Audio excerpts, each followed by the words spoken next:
TV et dans notre émission spéciale Agri-Actu. Aujourd'hui, nous allons parler d'un thème très intéressant qui nous appelle tous à une prise de conscience, l'agroécologie. Et pour le développement de ce thème, je suis sur le plateau avec M. Kwame Lukodien, qui est le coordonnateur national du réseau national des acteurs de l'agroécologie. Monsieur Joseph, bonjour. Bonjour. Comment vont les activités à l'ENAC? Très bien. Vous avez appris que ces temps-ci, vous êtes très chargé. Bon, un peu chargé avec les activités, les accompagnements à faire au niveau des producteurs. Okay. Maintenant, j'ai encore fait assez parce que les défis sur le terrain sont encore très grands. Okay. Merci beaucoup. À travers vous, nous disons bonjour et bonsoir à tous les amis de l'ENAC, tous les membres, le bureau de Lomé jusqu'à Saint-Cécile. Okay. Madame, bonsoir. Bonsoir, monsieur. Et comment vous allez? Je vais bien, merci. Je veux c'est bon. J'espère que vous battez beaucoup pour notre environnement. Ah, mais super. Ok, merci. Malgré que les défis sont énormes, on fait notre mieux. Merci beaucoup. À travers vous aussi, je salue tous les membres de JVE, que ce soit ici à Vaughan ou à Lomé, un peu partout sur le territoire national, et tous ceux qui sont de part et d'autre dans le monde entier et qui défendent cette cause noble qui est la protection de l'environnement et de l'agriculture durable ou l'agroécologie. Madame, je vais tourner vers vous pour vous balancer la première question. Est-ce que vous pouvez nous définir ce qu'est l'agroécologie? Merci, monsieur. D'abord, l'agroécologie, d'une manière simple, c'est l'utilisation durable des ressources naturelles qui nous permet de protéger la biodiversité, de maintenir la bonne santé du sol et en même temps réduire les impacts négatifs sur notre environnement. Donc, d'une manière synthétique, ce sont des méthodes respectueuses de l'environnement. Ok, c'est des méthodes respectueuses de l'environnement. Ça voudrait dire que toutes ces méthodes, quand on les applique ou bien quand on les pratique, on se soucie de l'environnement. Bien sûr que oui. Okay. Et tout ce qui va avec. Ok. Monsieur le coordinateur, monsieur Joseph, à partir de la définition que madame vient de nous donner, pouvez-vous nous citer quelques pratiques de l'agroécologie? Ok, merci. Et merci à madame pour la définition synthétique. On peut encore résumer cette définition dans les termes encore très courts, en disant par exemple que c'est produire sans détruire. C'est produire sans détruire. Wow. La finalité recherchée, c'est d'augmenter la productivité, mais en même temps en se souciant de la protection, de la préservation des écosystèmes. Parce que l'écosystème ici constitue l'objet d'étude de l'agroécologie et en même temps le capital qui permet de faire la production. Alors si le producteur, l'agriculteur doit faire une agriculture, mais qui derrière va contribuer à détruire son écosystème, ça veut dire que ça ne s'inscrit pas dans la durabilité. Il peut avoir une bonne production aujourd'hui, mais demain, il n'a plus son capital, terre, son écosystème qui lui avait favorisé quand même cette production. Donc l'intérêt c'est de produire en quantité et en qualité sans détruire. Il y a deux thèmes qui m'intéressent beaucoup, en quantité et en qualité. Je vais revenir sur ces deux thèmes parce que ça m'intéresse beaucoup. Maintenant, pour revenir sur les pratiques, aux pratiques agroécologiques, il y a une multitude de pratiques agroécologiques en fonction des contextes, en fonction des milieux écologiques de chaque producteur. Parce que nous savons que les microclimats qui existent, ou le climat en général, n'est pas toujours le même dans les différentes régions. C'est comme ça aussi, les écosystèmes ne sont pas toujours les mêmes. Les ressources naturelles ne sont pas toujours les mêmes d'un milieu à un autre, d'une région à une autre. Et ainsi, chaque producteur, en fonction des ressources naturelles disponibles, en fonction de la richesse, de la biodiversité dans son milieu, on concilie, on met ensemble tous ces éléments pour développer des pratiques agroécologiques. Autrement dit, on peut avoir des pratiques agroécologiques ici à Vaughan, dans la région maritime, mais ne pas avoir les mêmes pratiques à Saint-Cassé par exemple. Donc on dit que dans l'agroécologie, ce n'est pas du copier-coller. Parce que nous sommes dans l'agroécologie, on a vu cette pratique à Vaughan, forcément, je suis appelé, je suis à Saint-Cassé, je vais faire les mêmes pratiques. Ce n'est pas comme ça que ça évolue. Ça veut dire quoi? Que chaque artisan, chaque producteur maîtrise son écosystème, maîtrise son environnement et développe des pratiques en fonction de sa zone. Maintenant, il y a des principes. L'agroécologie se base sur des principes. Et c'est ces principes qui sont valorisés, qui sont traduits dans les pratiques agroécologiques. Je donne par exemple le recyclage, et la promotion de la biodiversité et l'utilisation des intrants organiques. Ce sont là des exemples de principes agroécologiques et qu'on doit traduire dans les faits. Quand je suis maintenant dans un milieu, on me dit de valoriser le recyclage ou de travailler sur le recyclage. Tout ce qui est résidu de récolte, tout ce qui est rebut de récolte, je peux récupérer ça et en faire une matière première qui va intervenir dans la production pour moi. Ces résidus, on peut en faire du paillage, qui est une couverture du sol. Couverture du sol dans ce sens qu'on veut protéger le sol contre le rayonnement solaire qui, quand c'est intense, absorbe l'eau et donc le sol perd de l'humidité. Et quand le sol perd de l'humidité, microfaune, microflore sont détruits ou bien on perturbe leur équilibre et leur transformation, leur multiplication aussi est impactée. Or, ces microfaunes, ces microflores participent à la fertilité du sol. Donc, juste pour, ou bien par paillage, ou bien pour lutter contre l'ensoleillement, les résidus qui sont des déchets recyclés vont devenir une matière première, élément clé pour faire le paillage et protéger le sol et contribuer à la fertilité du sol. Ça, c'est juste un élément. Toujours dans la protection du sol, dans la couverture du sol, il y a des pratiques qui sont faites, comme les jachères améliorées, les cultures de couverture avec des essences spécifiques, comme le mouvement, oui, même le haricot qui est cultivé, c'est une plante de couverture. On peut faire ces cultures-là en saison comme en contre-saison où il n'y a pas la pluie. Mais on prépare cette production, on met ça dans une période pour que lors de la saison sèche, les cultures là développées couvrent la surface du sol. Toujours dans les résidus, là nous avons parlé des rebuts, des résidus de récolte. On peut même aller récupérer par exemple autre matière, par exemple les copeaux de bois de menuiserie. Je peux aller les récupérer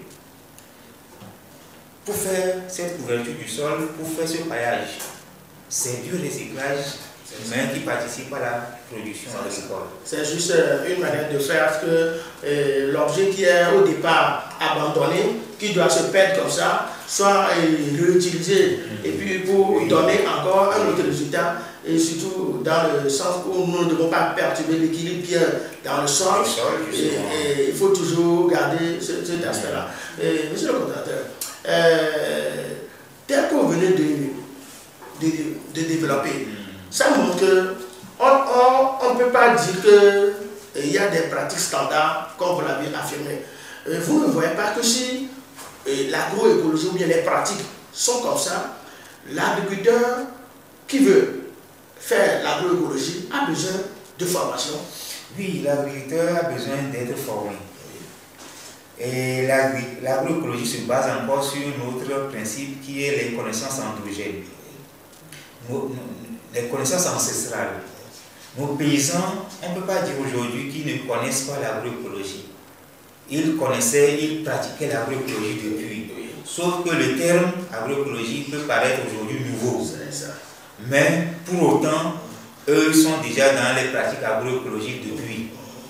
Et maintenant, il est question pour la nouvelle génération de s'approprier des anciennes connaissances, de les réadapter au contexte actuel et pour que ces connaissances participent à l'amélioration de la production agricole et surtout assurer aussi la préservation de cet environnement. Ok, c'est un autre débat dans lequel je ne voulais pas rentrer à fond, parce que si la nouvelle génération doit apprendre ce qu'on faisait avant, ça veut dire qu'à un niveau, il y a des connexions à un niveau. Puisque si les connaissances doivent être transmises de génération en génération, ces connaissances endogènes doivent être maîtrisées par la nouvelle génération. Donc ça veut dire qu'à un niveau, il y a une rupture. On va revenir sur cet aspect. On va revenir sur cet aspect parce que quand on entre maintenant dans ce débat, je pense que ça va être encore très très long. Madame, je reviens à vous. Avec ce que nous sommes en train de dire maintenant, l'agroécologie, quel avantage cela peut donner à l'humanité? La pratique de l'agroécologie. Quel avantage cela peut donner à l'humanité d'abord? Et avec la définition, bien, l'approfondissement des avantages, bien, des pratiques agroécologiques que le coordinateur vient de dire, il y a beaucoup même. D'abord pour l'équilibre, pour la protection. Et comme pratique l'agroécologie, comme le thème le disait, comme c'est l'une des solutions. Et quand on est résiliente, on vit dans un environnement sain. Et l'avantage pour la nature, c'est que avec tout ce que le coordinateur va démontrer, on évite l'érosion, on évite la dégradation du sol, on évite en même temps la désertification et en même temps la pollution des ressources en eau. Et les aliments s'auto-nourrissent naturellement. L'agriculteur même trouve un moyen pour complémentarité l'élevage et l'agriculture.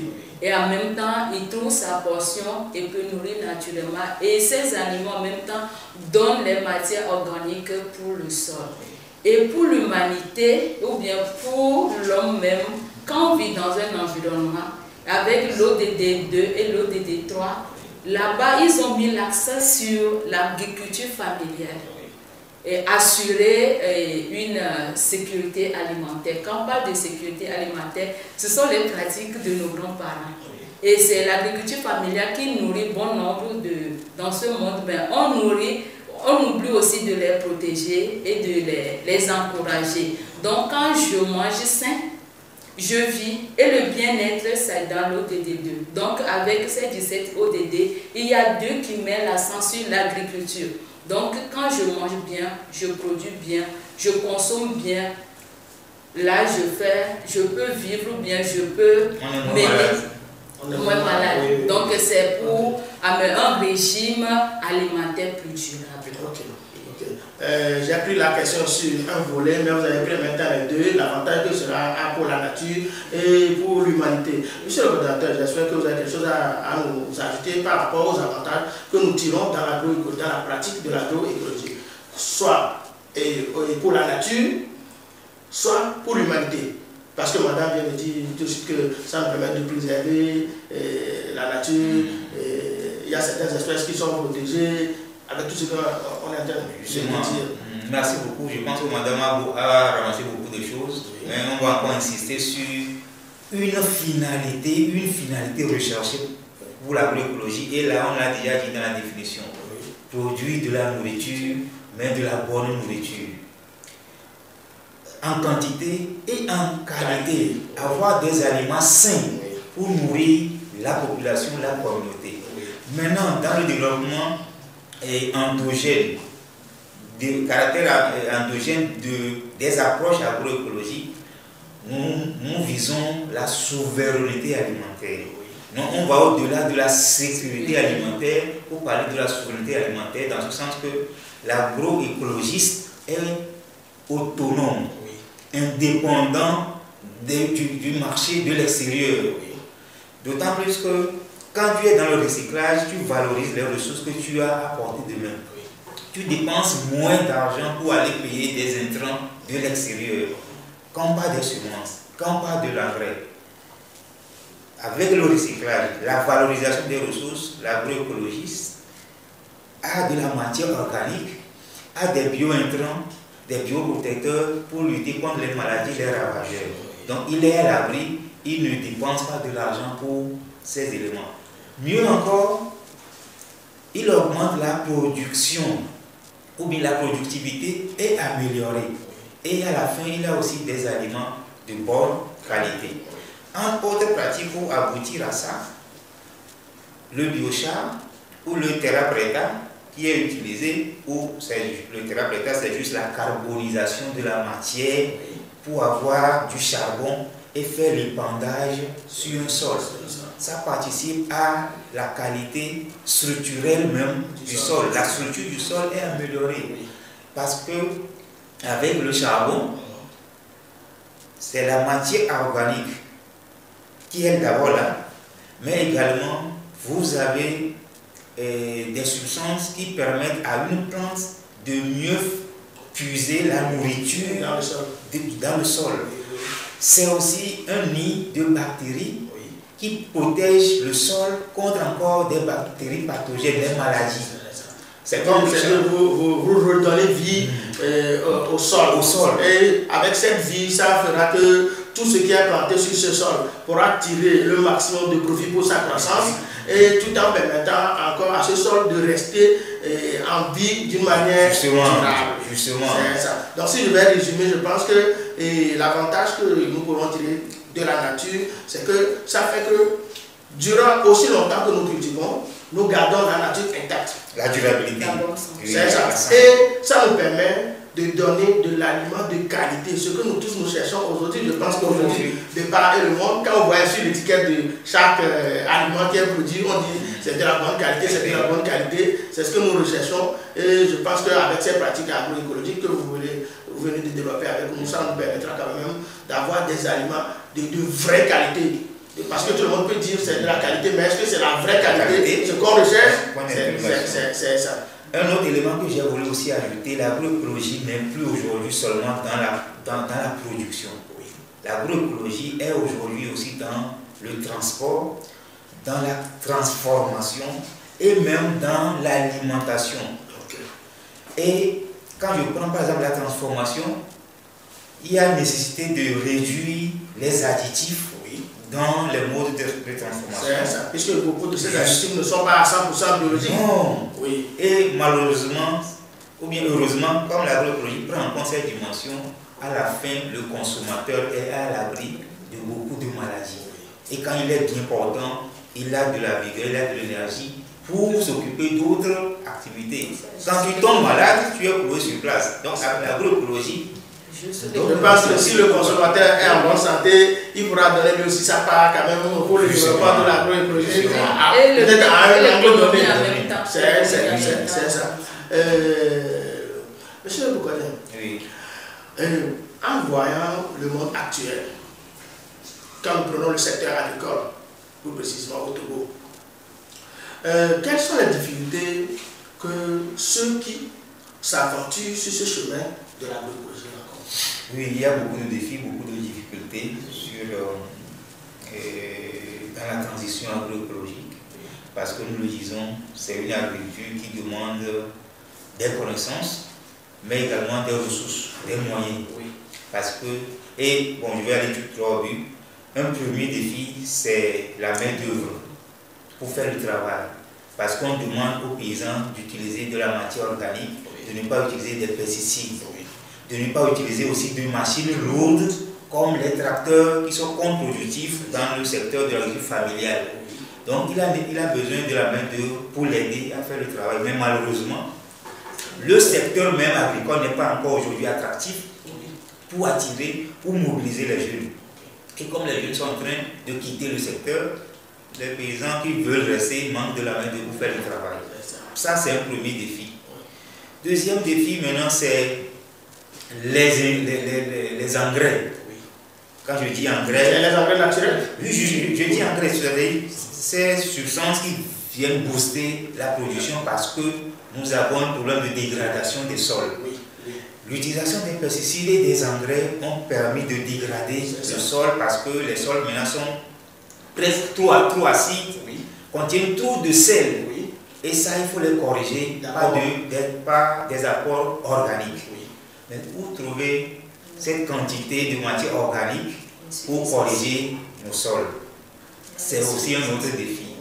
Mais il y a des solutions, des alternatives à ces éléments. L'autre défi aussi, c'est le marché. Le paysan fait la production écologique, mais malheureusement, son produit qui sort est confondu aux produits classiques conventionnels du marché. Oui, parce que son produit va sur le même marché que celui qui produits les chimiques. Donc ces produits ne sont pas valorisés. Oui, il n'y a pas de valorisation et c'est un défi. Et si on ne trouve pas de solution aussi à ça, les jeunes, du moins les producteurs qui sont dans l'agroécologie, peuvent être découragés. Donc, maintenant, autre défi aussi, c'est les politiques. L'orientation agricole au niveau national. Je vais revenir sur cet aspect parce que ça fera l'objet d'une autre question que je vais poser. Oui, madame. Les difficultés d'accaparement des terres. On n'a pas de domaine assez important pour pratiquer. Si je pratique l'agroécologie et que l'autre utilise des produits chimiques, ça contamine en même temps. Donc ça aussi, il y a un souci de ça. Et que la dépendance... J'ai un point très sensible, surtout dans le veau, quand on parle de la difficulté des terres, surtout des terres agricoles. Ça n'existe pas. Et puis il y a la dépendance aussi d'agriculteurs pour les subventions. Quand on parlait d'insuffisance des matières organiques, ces intrants bio pour corriger les déséquilibres au niveau du sol. Donc il manque le partage des innovations et des techniques aussi ne sont pas aussi ça. On ne partage pas les informations et puis les technologies ne sont pas aussi avancées pour aider l'agriculteur, pour motiver l'agriculteur qui voulait protéger, qui a adopté cette solution pour le suivi de la génération. Ok, madame, tel que vous êtes en train de le dire par rapport au partage d'informations et de pratiques, bon, je pense qu'on pourrait quand même le mettre dans les défis liés à la formation des agriculteurs. Parce que je pense que lors des formations chez le coordinateur, vous allez quand même leur recommander de vivre un peu en réseau pour que les informations soient partagées dans ces réseaux-là. Oui. Et le problème crucial que vous venez de toucher aussi par rapport à la difficulté des terres.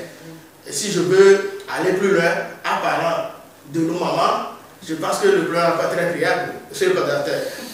D'après vos sondages, je sors un peu du débat, mais est-ce que vous pensez que nos femmes qui veulent aujourd'hui faire l'agriculture durable ont la possibilité ou bien ont l'accès facile à la terre? Non, le problème foncier est un problème crucial pour vous. Que ce soit pour les jeunes, que ce soit pour les femmes, c'est un problème majeur et nous disons que dans nos formations, on peut beau former les jeunes dans les pratiques agroécologiques, mais quand il n'est pas sur son propre terrain, il va toujours travailler avec un frein à main. Parce qu'il y a des pratiques qu'il ne peut pas réaliser sur le terrain, parce que le terrain ne lui appartient pas. L'exemple de l'agroforesterie, par exemple, la mise en place de certaines espèces, quand bien même fertilitaires, qui peuvent l'aider. Le verger, par exemple, des arbres fruitiers qui peuvent l'aider, mais il ne peut pas oser le faire. Soit il le fait et le propriétaire il améliore l'état du sol et arrive un moment quand le propriétaire voit que le sol est bien, il récupère son terrain. Même les intrants pour augmenter la fertilité du sol, il peut avoir cette connaissance, mais il va encore hésiter à le faire parce que quand il va fertiliser ce terrain, il va quitter dans 2 ou 3 ans. Or, nous sommes dans l'agroécologie. La matière organique ne se minéralise pas cette année ou bien tout de suite. C'est peut-être 2 ou 3 ans quand lui devait vraiment profiter de ce terrain. Avec que son contrat arrive à terme et que le propriétaire le refuse de lui. Donc le foncier est un problème, un défi pour l'agroécologie. Ok. Sans oublier aussi le marché. Je pense que le marché, aujourd'hui, surtout le marché intérieur, a besoin d'être informé, pour ne pas dire éduqué, par rapport aux produits qui sont biologiques et aux produits qui sortent de l'agriculture conventionnelle. J'ai voulu aussi ajouter deux autres défis qui sont la maîtrise de l'eau et aussi la mécanisation. On veut aller à l'agroécologie, on est dans l'agriculture familiale. Nous, on prône la petite mécanisation avec des outils adaptés. Mais ce n'est pas aussi à la portée des jeunes. Disposer de 1,5 million, 2 millions pour payer un motoculteur, ce n'est pas à la portée de tout le monde. L'autre chose, on est dépendant de la pluie, on est dans une agriculture pluviale et malheureusement avec ces changements climatiques, vous allez faire des cultures et avec les stress hydriques qui arrivent, les cultures souffrent, meurent avant que la pluie n'arrive. Donc c'est des défis énormes, mais nous disons que dans l'approche agroécologie, tous ces éléments ont des alternatives, des solutions, même si ce n'est pas totalement maîtrisé. On peut quand même se distinguer de ceux qui font l'agriculture conventionnelle. J'en donne pour preuve le travail du sol. Quand vous avez un sol bien préparé, avec du paillage, avec le terra preta, avec le biochar, avec des essences spécifiques, un microclimat que vous avez installé à partir des haies vives, des plantes, des cultures en couloir, vous avez une humidité relative de l'air qui participe encore à alimenter vos cultures. En même temps, le peu d'eau qui va arriver, vous avez une structure du sol qui permet de conserver l'eau. Durant longtemps. Oui, pendant un temps. C'est ça. Avant que la pluie ne revienne. Si peut-être quelqu'un qui est dans l'outil conventionnel, lui, doit besoin de 3 ou 4 pluies pour la saison, tu vas peut-être si tu as 2, ça te suffit là. Ça te suffit pour faire la saison. Donc c'est des pratiques, des solutions comme ça qu'on peut toujours développer. Et aussi avec la mécanisation, nous disons aussi que nous n'avons pas besoin de grands tracteurs qui vont encore consommer beaucoup de carburants, qui sont des hydrocarbures, et qui participent encore à accélérer et exacerber les changements climatiques, mais plutôt des outils adaptés qui ont moins d'impact sur le sol. Mais toujours dans ce sens, nous disons quand on parle de mécanisation de machines ou de motoculteurs, le premier utilisateur est aussi en jeu. Le paysan lui-même, son corps est en jeu. Imaginez même des motoculteurs de 24, de 32 chevaux qu'on vient déposer dans une ferme. Le paysan l'utilise la journée, le lendemain, il est totalement cassé. C'est ça, avec les vibrations. Vibrations, tout. Donc, même motoculteur, c'est à réfléchir. Et nous, on prône cette petite mécanisation avec des puissances très faibles. Mais toujours dans la petite mécanisation, on n'oublie pas la maîtrise de l'eau avec les forages qu'il faut installer pour que l'agriculture ne soit pas toujours pluviale et motiver les jeunes à revenir vers le secteur. Merci beaucoup, monsieur Boucadien. Madame, avec tout ce que nous sommes en train de dire, c'est comme si le terrain paraît un peu facile, mais il y a un peu d'épines. Selon vous, étant animatrice de projet, avec toutes les expériences que vous avez,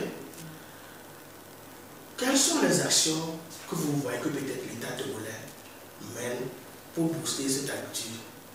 Ou bien je reformule la question. Est-ce que l'État togolais mène des actions pour booster l'agroécologie? Je vais répondre juste une partie. Comme le coordinateur du réseau national lui-même, il est là. Parce que lui, il couvre tous les territoires. Ça veut dire que les grandes décisions qui ont été prises, il sera informé. Ok, là c'est très bon.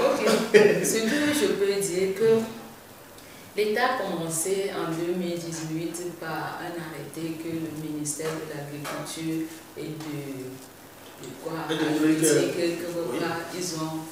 Cette décision, c'était louable.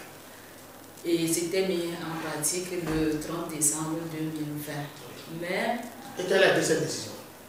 Et la décision était de l'importation, la commercialisation et l'utilisation des produits glyphosate au Togo. C'est ça, parce qu'ils ont été testés purement cancérigènes. Donc, commissaire dit probablement cancérigène. Ok. Donc, avec ça, et ils ont donné un délai d'ici de 2020 à 2030.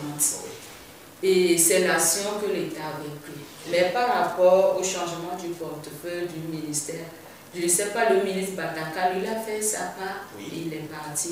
Comme le responsable national est là, je pense que l'État fait l'effort par l'autorisation de ces réseaux de se mettre en place. Comme lui-même ne peut pas se déplacer sur le terrain avec ces réseaux, les centres qui se créent, la formation, les animateurs qui sont sur le terrain et les services déconcentrés qui travaillent en complémentarité avec ces réseaux. Je crois bien que c'est déjà un pas, mais quand l'homme n'est pas contraint d'appliquer quelque chose, il ne le fait pas. Mais quand il a les fouets, on se dit, mais quand voici nos marchés, l'État avait décidé. Est-ce que tous les dispositifs se sont mis en place pour que réellement on voit l'effet, l'impact de cette décision prise? On voit ça sur le marché, on voit. Et puis, malheureusement, on dit que certains sont homologués et d'autres ne sont pas homologués. Donc, ce n'est pas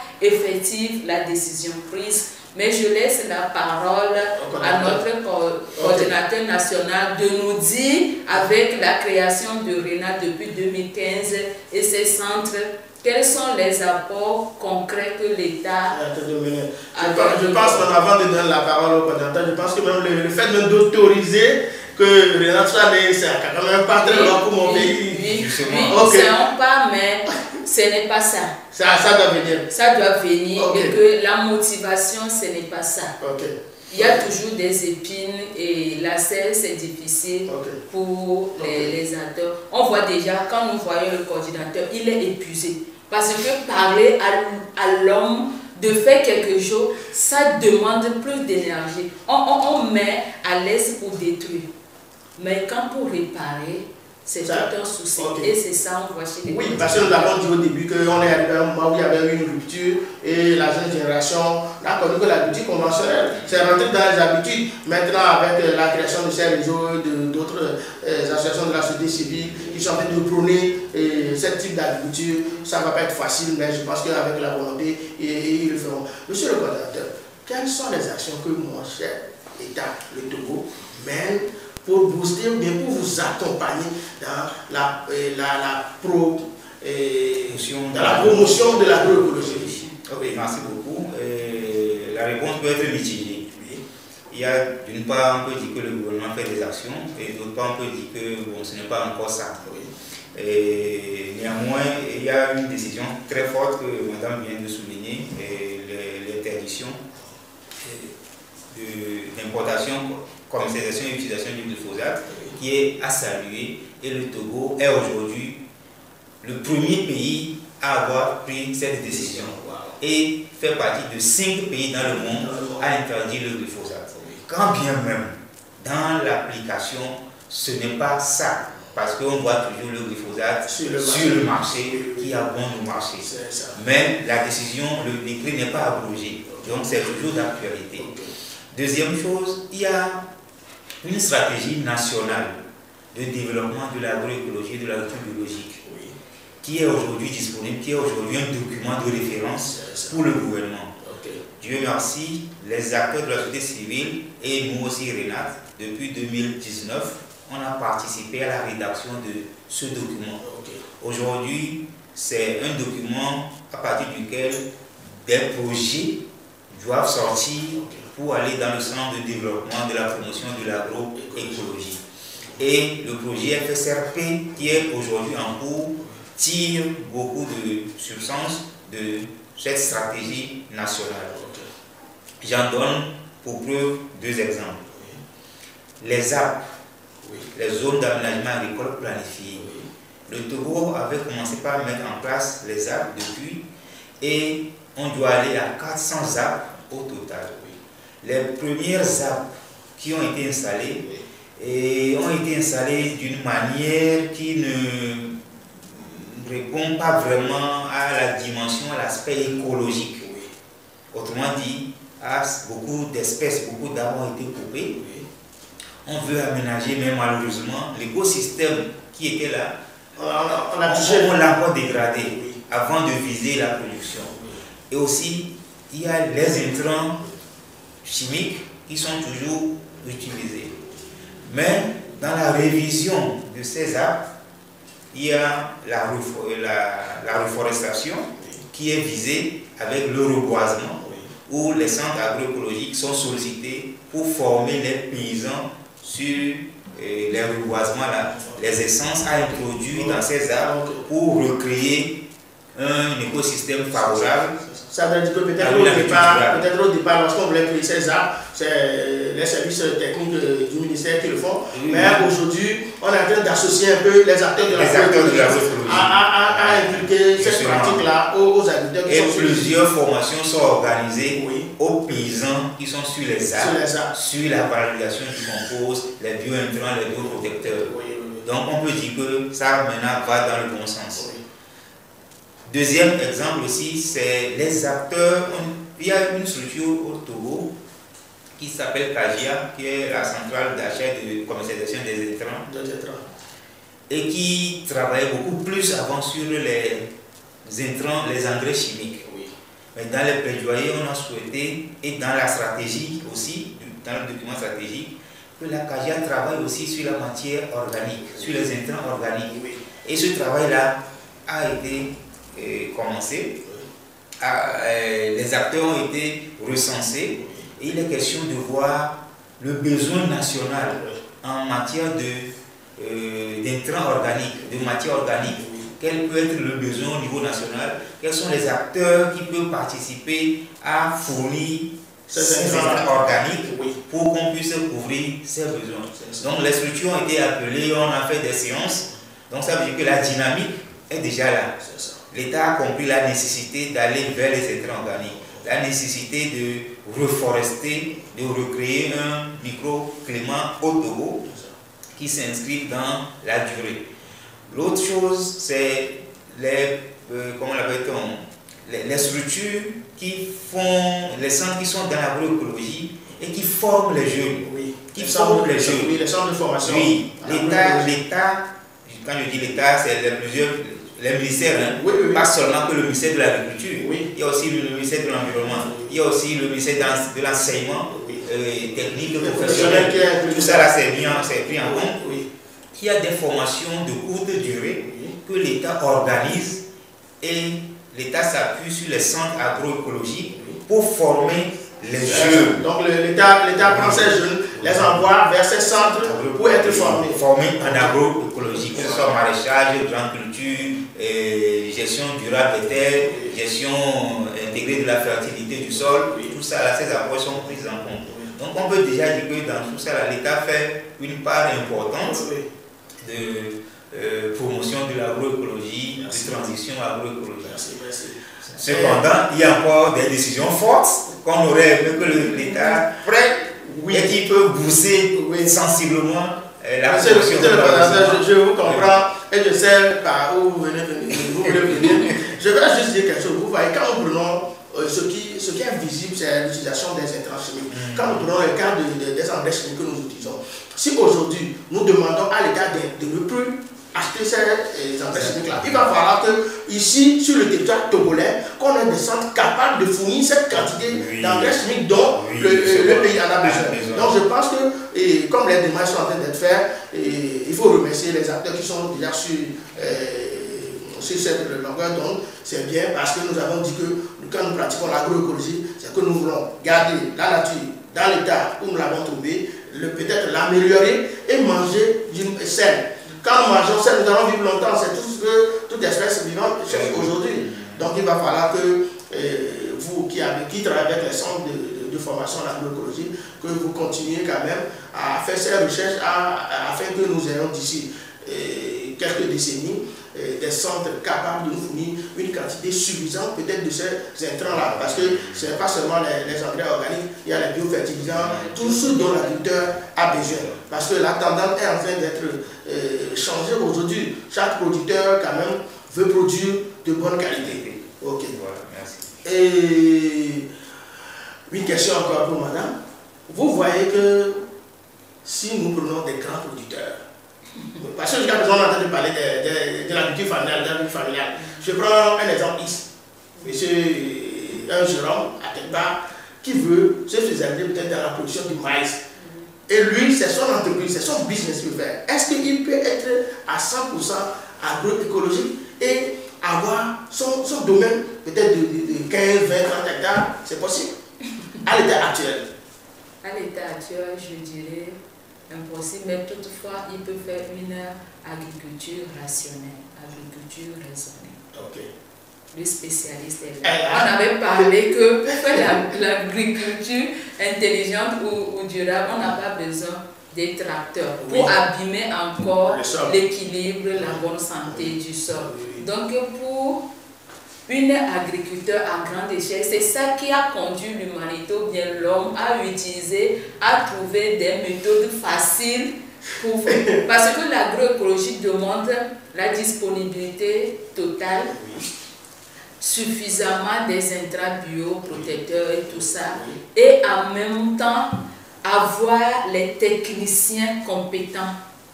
Mais avec ces insuffisances, pour le moment, ce n'est pas ça.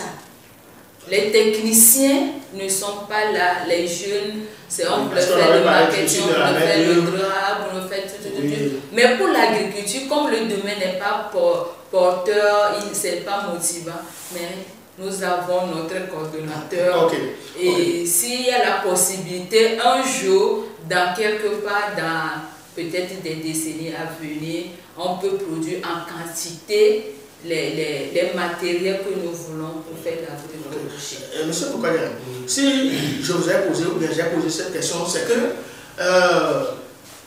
le Togo est déjà, pour ne pas dire plus que nous sommes dans la transition, et quand je veux faire allusion à la population, on serait déjà à plus de 7 millions d'habitants. Et ce n'est pas les 7 millions n'ont pas tous accès à la terre. Il va falloir qu'il y ait des gens, ou bien qu'il y a une cellule de production à quelque part. Donc, c'est pourquoi je suis en train de poser cette question. Parce que les bouches à nourrir s'augmentent le jour au jour. Donc, il faudrait, ceux qui seront spécialisés, ils doivent produire en grande quantité. S'ils veulent se spécialiser, parce que nous sommes en train d'exhauster les jeunes aujourd'hui dans cette émission Agriactu, nous voulons que nos jeunes retournent vers la terre, qu'on fasse de l'entrepreneuriat agricole un métier qui peut nourrir son homme. Quelqu'un qui veut se lancer dedans, sa vision c'est 10 hectares, c'est 20 hectares, il peut être agroécologiste. Alors, je dis tout de suite oui, et même plus que les 20 hectares, il peut être sur 100 hectares, tu peux faire l'agroécologie.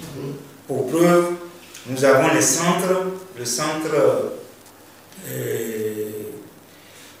Carto, beaucoup de centres qui sont au nord, qui sont au-delà de 20-15 hectares. Nous avons des centres qui sont sur 100 hectares. Sans la subvention? Sans la subvention.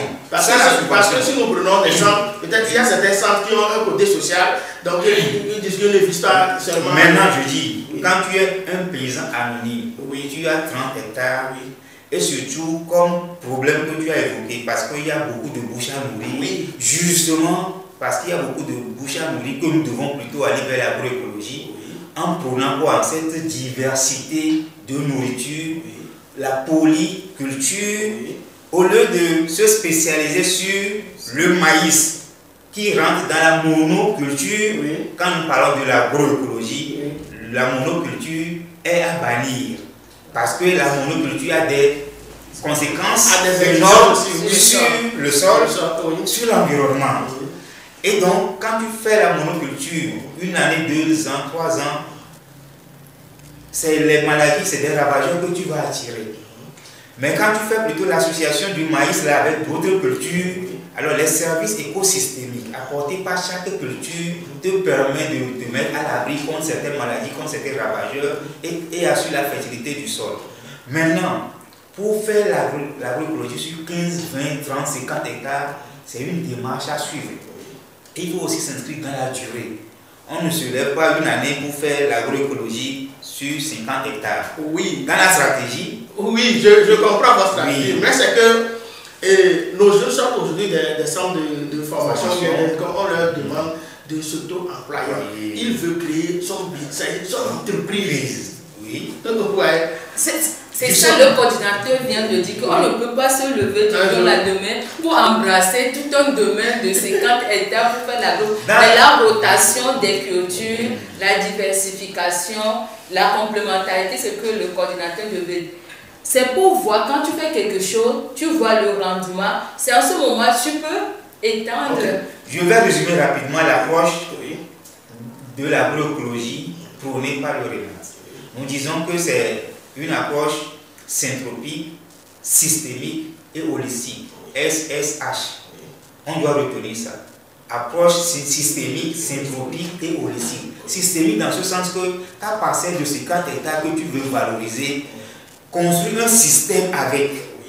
Ce système te permet d'avoir un étalement d'espèces qui peuvent participer à la fertilité du sol, à la lutte contre les maladies, à la lutte contre les ravageurs, la maîtrise de l'eau. C'est tout un système, ça. Systémique, synthropique, qui nous demande de faire des cultures multi-étages. Plusieurs cultures qui occupent plusieurs hauteurs. Parce que toutes les cultures, n'ont pas la même hauteur. Tu fais l'étalement en surface, tu fais aussi l'étalement en hauteur et tu fais une couverture du ciel qui te permet de diminuer l'ensoleillement, mais aussi d'avoir, puisque l'ensoleillement là c'est très important pour les cultures. C'est pas le soleil comme nous avons la photosynthèse, c'est pas la photosynthèse qui est la multiplication et la fabrication de la nourriture, de l'amidon, le glucose dans la plante pour nous servir à manger. Donc il ne s'agit pas de fermer tout pour ne plus avoir de soleil. Mais quand tu maîtrises ça, il y a aussi les mauvaises herbes qui n'ont plus assez de soleil pour se multiplier. Maintenant, à part ça, la dimension holistique aussi est très importante. Holistique qui met encore en avant 3 dimensions.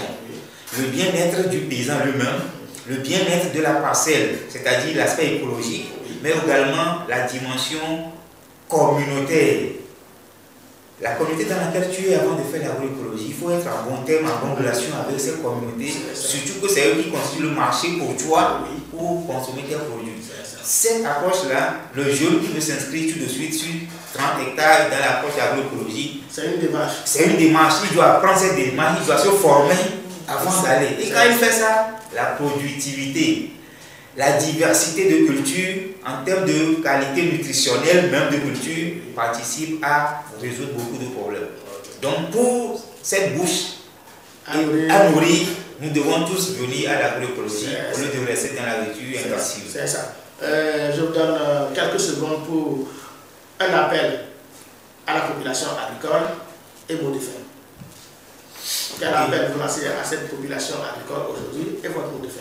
Un appel à lancer à la population, c'est d'abord aux consommateurs, les rassurer qu'il y a des acteurs conscients pour faire une agriculture durable et qui s'évertuent, qui font l'effort d'utiliser les intrants organiques, de minimiser l'utilisation des pesticides pour rendre disponibles des aliments sains. Alors, on essaie de rétablir cette confiance. Alors, eux, en tant que consommateurs, on les sollicite à participer à cette lutte en consommant les produits écologiques. Maintenant, au niveau de nous, les acteurs, nous disons, nous manquons de ressources. Beaucoup de ressources pour faire l'agroécologie. Mais on s'invite encore à faire des sacrifices pour aller vers les bonnes pratiques, pour qu'on ait des outils de plaidoyer au niveau des autorités. Et eux, à leur niveau, on leur demande de vraiment venir en aide par une politique globale, écologique, qui facilite que les décisions soient accompagnées justement la transition agroécologique. Merci beaucoup, monsieur Okania. Pour mot de fin, donc merci à l'émission, à la TV pour l'émission et pour les invitations. Ok, merci beaucoup. Madame, mot de fin. Merci beaucoup pour Neolight TV et pour nos téléspectateurs. Merci pour le coordinateur, j'ai beaucoup appris. Merci beaucoup. Et juste pour dire que c'est un pas, donc il faut être résilient si on veut vivre en bonne santé. Et embrassons l'agroécologie, une des solutions pour nous protéger tous. Merci beaucoup, madame. Merci à nos chers téléspectateurs qui nous ont suivis de par le monde. Je rappelle que nous avions parlé ce soir de l'agroécologie, qui est l'une des pratiques pour la résilience climatique. J'ai été sur le plateau avec M.